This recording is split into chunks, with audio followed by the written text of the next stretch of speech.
Hey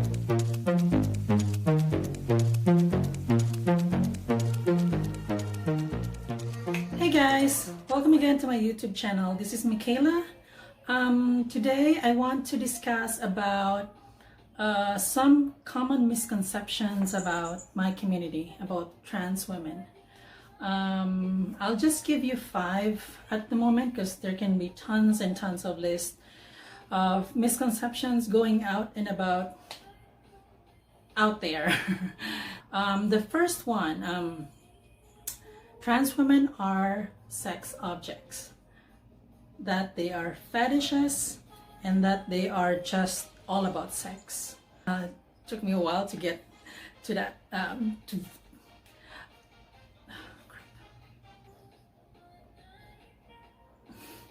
That's Salem in the back, by the way. So I kind of understand where this is coming from, because in the beginning of my transition, even up to now actually, because although right now I'm no longer as active as before in dating apps or hookup sites, because I'm already happy with what I have right now, I can see where that is coming from, because the first thing that guys will approach me through conversations on any apps is it's always about sexual in nature. It's always about sex. It's always about their fantasies that they want to experience with a trans woman, and the list goes on and on. Like, we're not the fairy godmother, you know. We don't grant people's fantasies. We are people.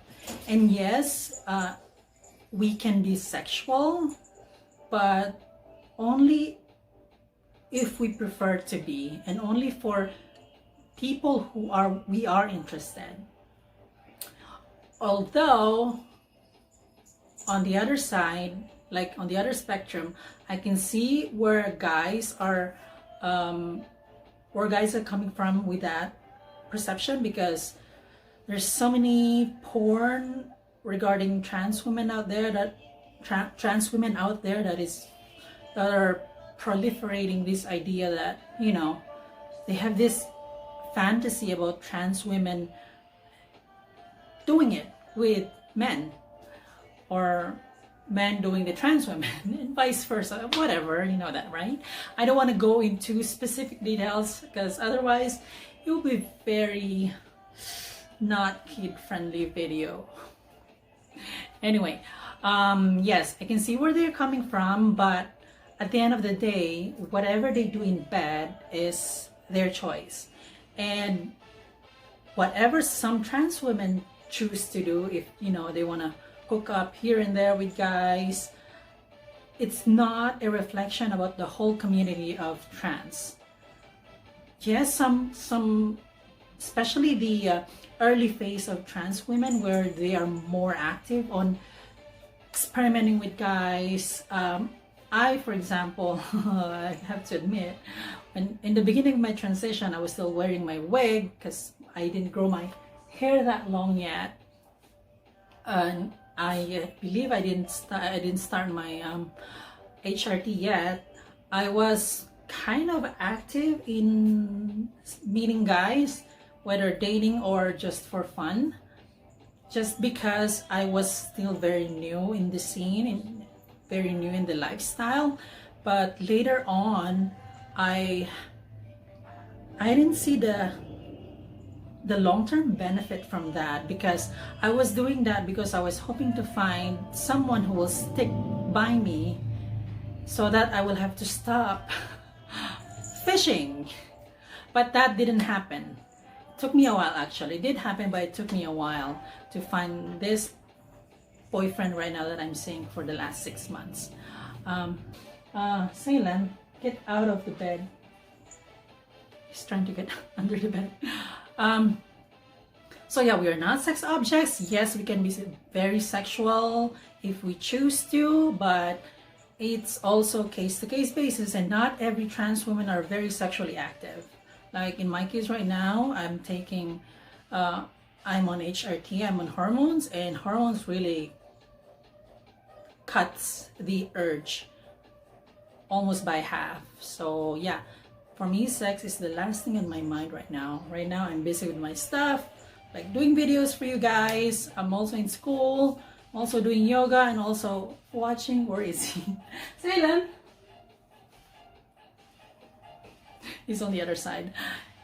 Yeah, I have my responsibilities like normal, like other normal people. Yes, I'm not just a sex object or a fetish. I can be if I want to, but not anymore because my boyfriend will kill me. Anyway, number 2, trans women are susceptible or maybe carriers of STD or HIV, sexually transmitted disease, or getting that illnesses is really has nothing to do with gender or with orientation or whatever was between your legs. It's really a personal matter. So claiming that trans women are sick is just very sad way of painting us as sick people, because you're really not doing anything good for a minority group. I know some gay friends who got this, has history of STD, and they're not trans, they are gay people.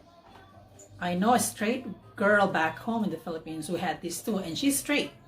So thinking that trans women are susceptible of these diseases is just not fair. It's very unfair, to be honest. It's making our lives even more even more miserable, and making our world even more smaller than it already is.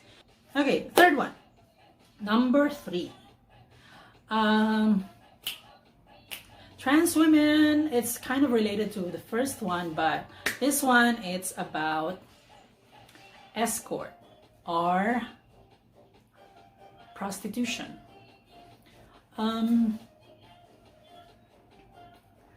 We are in Canada, I'm in Canada, and prostitution is not really illegal here. And whatever, if a trans woman decides to do that, to venture in that business, it's her call. It's nobody's business. It's supposed to be nobody's business. It's an adult practice. It's an adult it's an adult practice. It's both consented adults that wants to do that. Just let them be. Like, my God, there's already so many issues in the world that why would you add something else that's, just to make trans lives more miserable? Like, no, not all of us are into that business. And if some of us are into that business, it's nobody's business. Okay? Business is business. There's so many business. So that's the third one. No, not all of us are into that. And if we are, who the hell are you to say anything about us? You're not the one to judge us, okay? Anyway, going back. Number 4, passability. Not all trans women are passable. And just because a trans woman is not passable doesn't mean she's not a trans woman. The passability of a trans person kind of, in my opinion, it boils down on biology. I'm Asian, I'm Filipino by race, and there's right there. By biology, I'm a short person. My bones aren't very long, and my shoulders aren't very wide to begin with. I have a tiny head. Everything about me is tiny. Well, not everything. I'm not going there. Where was I? Forgot. Yes. Everything about my body is tiny. So I just got lucky that when I transitioned, that's the 7 o'clock noise for our frontliners. Yes, possibility. Not everybody has the luck to be able to pass. What I mean by passable is, for example, I'm just gonna focus on myself, okay? My possibility to look like a woman is maybe 100%. I don't know about you, but for me, I look like a woman, so my possibility to look like a woman out in the public is very high. So I just got lucky, and there's certain privileges that is attached to that, because when I'm out there, I won't be easily attacked by transphobes or by people who doesn't know about trans women. On the other hand, some trans women who are not able to pass as a woman out there are susceptible for attacks. That is the reality that we are facing. Yes, they are still trans women, even if they don't pass as a trans woman.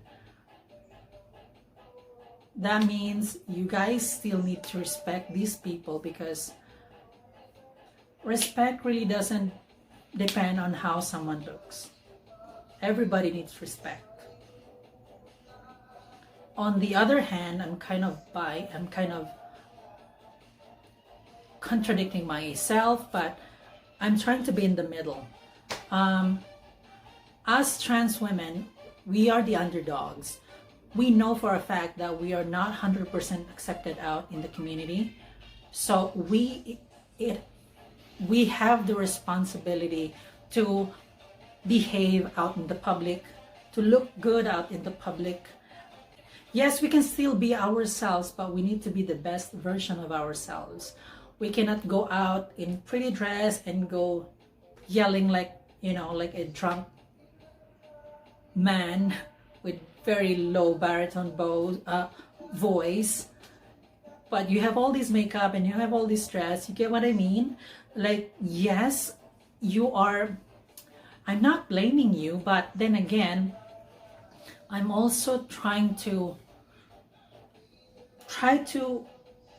pull both opposing poles in the middle. That way they can understand each other better, because this one won't understand this side and this side won't understand that side. So why not bring them together? Yes, the society needs to accept trans people, whatever they look, however they look, but at the same time, us trans people also have the responsibility to carry that name as a trans person in a good light. We have a responsibility to behave our best, to look our best out there in the community, because community out in society, not everybody are open-minded, and not everybody will just whatever, you do you, I do me. Not everything thinks that way. So yeah, I may get a flack from this view, but that's my personal view. This is coming from a background in the Philippines where some trans women are very loud, are very inappropriate out in the public. Yeah, that kind of scene. Too much of that topic. The last one, dating a trans woman will make you gay. Salem, are you gay? No, we're not dating, but does that make you gay if I kiss you?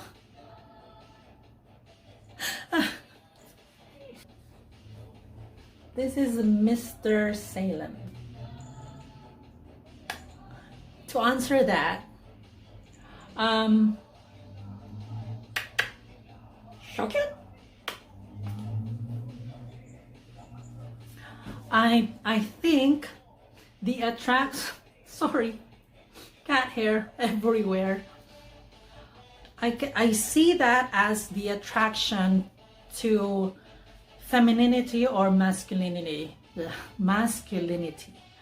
If you're attracted to masculine, masculinity as well as femininity, then that means you probably might be gay or bisexual. I mean, sorry, you might be bisexual because you're still attracted to women. You are gay if you're only attracted to masculinity. I think I got something in my mouth. But trans women are feminine. At least they try to be. I mean, we try to be. Now that I'm already a trans and I'm more in touch and in tune with my femininity, and when someone is in love with me or likes me, it doesn't make them gay because I'm not masculine. Yes, I'm a trans woman. I'm not naturally born woman, but but I'm a trans woman, and trans women are feminine in nature.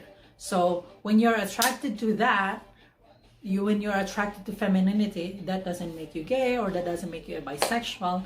That means you're still a straight guy who are attracted to feminine beings, regardless what's between their legs. You're just open-minded because you don't judge a person by what's between their legs, but because of how they are, what they are as a person, and what they are inside. And yeah, I guess that's my best explanation about why you're not gay when you're dating a trans woman.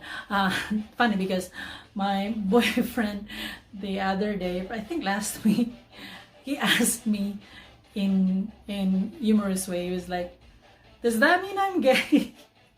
And I'm like, "No, babe, you're not gay, because I'm not a gay man. Like, you like me as a trans woman." So yeah, those are the five. I was gonna say six. Those are the 5 common misconceptions about trans women. So that's all I can discuss with you guys. Thank you for watching my video. I hope you picked up some good information about my community. Let's film again. And anyway, I'll catch you next time, okay? Please click like and subscribe and follow me on my Instagram at tsmimikayla29. Thank you guys for listening and have a good one.